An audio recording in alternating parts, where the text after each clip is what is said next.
fascinating guy. The dream guest, I think I've already had. I like to think the same thing. Right.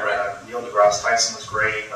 He is one charismatic guy. Yeah, and it's great to have someone front and center, rational thinker, putting it out to the masses. That's beautiful. Maynard team from the Tool was great. Graham Hancock's great. So many great guests. I enjoy doing it. I enjoy just talking to people. I think it's broadened my perspective immensely to be able to have these kind of conversations, like you and I sitting down here for hours just chatting. I think that's it's really difficult to pull off in the real world. Unless we're agreeing to have a podcast, it's really hard to just set aside 3 hours where we're just going to talk. It's hard. Oh, it's an incredible privilege. I feel incredibly fortunate to have the opportunity to have conversations like this and other things I do on my show. When it's going to be a dad, I got all the parenting experts in the university come on my show, and it's like, so I get to learn and other people get to learn. It's an incredible privilege, and this technology that makes it possible. It's amazing. It's fantastic. Yeah, look how little we're using here. You have a camera set up, and thank goodness you have a backup recorder. Oh, yeah. For the first 27 minutes, we didn't even get this. And that was the gold stuff, baby. Yeah, but this is just a little piece of, electronics, and it's plugged into the wall, and that's it. And maybe 1 million people will hear this. And it goes out to the world forever. More than 1 million, really, because each one of my downloads is over 500,000. Right. At the minimum. I'll shit 1 million. Can we talk again then? Because I was... I feel like a little rusty. Yeah. We should have that. But how many times have you been to a stand-up comedy show before?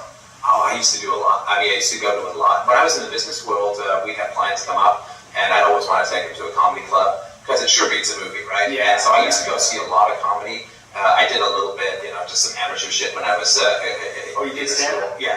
Open mics and stuff? And, just open mic stuff. And it wasn't really my thing, but it was fun to go up and try. I always liked doing that sort of stand-up cliff edge thing. Yeah. But I love stand-up. I think what you guys do is, fantastic. I think it's just a real ray of sunshine in human life. And what you give is you give permission for people to be funny themselves, to have fun, and the joy that you guys have. The one of the things I love most about stand-up, the breaking bit, and you did it a couple of times last night, where you did something that's so funny that you yourself found it funny, because maybe it was unrehearsed or something spontaneous, or you had a thought, because that seeing somebody have joy in the moment is really, really enjoyable. I only do that if it's real. That's a really... No, I know, it wasn't real every time, yeah. There's some people that do fake breaks and they'll laugh at their jokes a fucking billion times in a row. Yeah. And every time you see them, they'll laugh at it the same way. It's kind of gross. But last night I was working on a bunch of new stuff. So it was one of the reasons why I thought it was so funny. Yeah, and going back and forth with the crowd,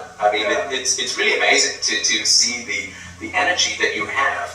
I think people don't see the kind of energy that a really energized stand-up comedian has. They may see it in a rock show, it's the lead singer or some Freddie Mercury stuff or whatever, right? But when you go to see stand-up, you see somebody who's really putting out a lot of energy.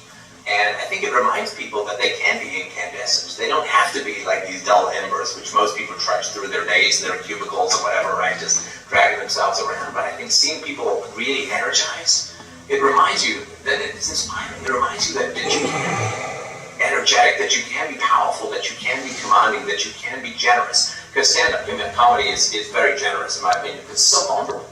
You're out there, either going to get a laugh or not. I did acting. And I didn't do much comedy. I did some, but I mostly did the serious stuff. And if the theater's quiet, you can just pretend that they're really moved and crying and all this sort of stuff. But if you're going for laughter, it's there, it's not, it's hanging out there, right?